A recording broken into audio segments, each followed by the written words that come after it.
In this lesson, we will be taking a look at the basic functionality that you will require to use Autodesk Inventor 2008. Here on my screen, you'll notice that we have Inventor 2008 startup screen. So in this case, what I'm going to do is I'm going to cancel out of this. And the first thing we're going to take a look at is starting up a brand new drawing. There's multiple ways to do this. The first one we're going to do is we're going to come back over here and we're going to click on New. And then what will happen, we'll get the New File dialog box. In the New File dialog box, you'll see that we have different file formats. So we have IPTs, those are going to be part files. We can also work with the AutoCAD DWG file, and we'll talk more about those in preceding lessons. We also have assembly files with the IAM extension, as well as IDW files, which will be our drawing files. You'll also notice that we have other tabs up here. So Inventor works with units. So when you install Autodesk Inventor, you do have a choice on what unit to select. So in this case, I'm using millimeters as my default, but if I wanted to, I can click on the English tab, and this is where I can default to working with inches, as well as the metric tab, which would also be my defaults. If you are running Autodesk Inventor Professional, you will also have the tab like I have here, and this is going to give us some functionality, for example, with tube and pipe. So in this case, I'm going to go back to my default, and I'm going to select on Standard IPT, and go ahead and click on OK. And what it's going to do, it's going to fire up a brand new file for me. And you'll notice up on the very top menu here, it says Part 2. So this is the second part file that I have created. So let's go ahead and close that off for a second. And then when I go ahead and do that, let's take a look at some other ways of starting up a new file. I can also go under the File pull-down, click on New, or Control-N. Another popular way of doing this, and very quick, is under this drop-down list right here. I can quickly go back and select Assembly, Drawing, Part, or Presentation. So when I select on Part, in this case it's going to fire up a brand new drawing based on the millimeter template file because that was my default. So now let's take a look at just the user interface. So with Autodesk Inventor, some of the terms that we're going to be using, we have the standard toolbar right across the top, and the reason we call this the standard toolbar is you'll notice the very first icons up here will be pretty much the exact same icons that you will find inside of Word and Excel, for example. Above, we also have file pull-down menus, and we'll be referring to those throughout this course. On the left-hand side, I have my browser, and this browser is basically going to be my history tree. So as I'm building up my part files, assembly files, drawing files, we can go back and see how that was created, and we can also use the browser to go back and do editing.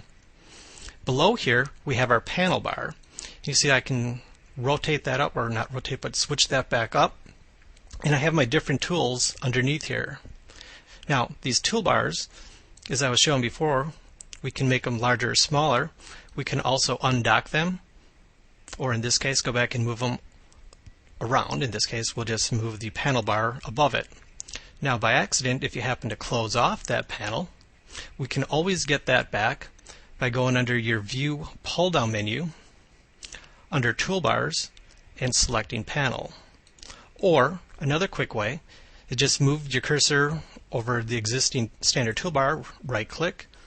In this case, we'll just bring up the panel, take it right back to the position that it was in. The next operation that we're going to take a look at is going to be opening files. So let's go ahead and I'm going to close this file off. So let's go ahead, in this case, I'm going to open up a file, or I could come back under the File pull-down and do Open as well, or Control-O. So in this case, it's going to bring back the same dialog box that I was working in. And this is set on the basic premise of a project, and we'll talk about projects in a later topic. So in this case, I want to open up this very first part, and as you can see, it'll actually go back and bring that into the current window here. Let's go ahead and close that off for a second. And one more time, what I'm going to do is go back and click on Open, but I want to open up multiple files. What I can do is I can select them, holding down the Control key, click on Open, And each of these files are going to be opened in their own individual window, as you can see here. Then from the window pull-down menu, we have the option to cascade them or arrange all. So if you have multiple files, of course, we can close them individually here. In this case, we will not save our changes. I can redirect or reposition that window. Or if you want to close all of them at the exact same time, come back down under the File pull-down and click on Close All. And it'll ask you if you want to save those changes to those specific files. In this case, we do not want to do that. So for demonstration purposes here, I'm going to create a new part file. And what I want to take a look at next is going to be the Save option. So first of all, in this new file, you'll now notice that it's Part 4. And very simply, I'm just going to draw in a circle. I'm going to spin this model around, look at it from a slight isometric view. And in this case, I'm going to simply extrude that back out. So the operations that I'm doing here, we will talk about much further depth in other topics. So in this case, I'm just going to extrude that back out 10 millimeters. So if I click on the Save, or go under the File pull-down and click on Save, or Control S, I can give this a new name, and we'll just call it Test 1. And when I do that, you'll notice Test 1 is now the active file. What I'm going to do next is I'm going to just simply place in a hole. And let's go ahead and use the concentric option. Let's move the dialog box out of the way so we can see it. Let's make that hole a little bit larger. And we'll have it go all the way through. Again, we'll talk about these specific features in another topic. So you can see that the hole goes all the way through, but now in this case I want to save this off as another file name. I don't want this to be Test 1. So in this case what I'm going to do, I'm going to do Save As, and let's give it a new name. We'll call it Test 2. So just like Microsoft Word and Excel, for example, you'll now notice that Test 2 is my current file. So I'm going to make one more change here. And let's place in a fillet on that top edge, just so we have a change. So notice that Test 2 is still my current file. If I go under the File pull-down menu, I'm going to use the tool called Save Copy As. And what Save Copy As is going to do, it's going to be something a little bit different than what you may be used to. So I'm going to call this Test 3. Click on Save. And you'll notice that up here it still says Test 2. So I'm going to close this file without saving. And now let's go ahead and open all three of our files. And let's go back up. And I'm just going to go up one directory where I had those test files placed. And I'm going to open up all three files.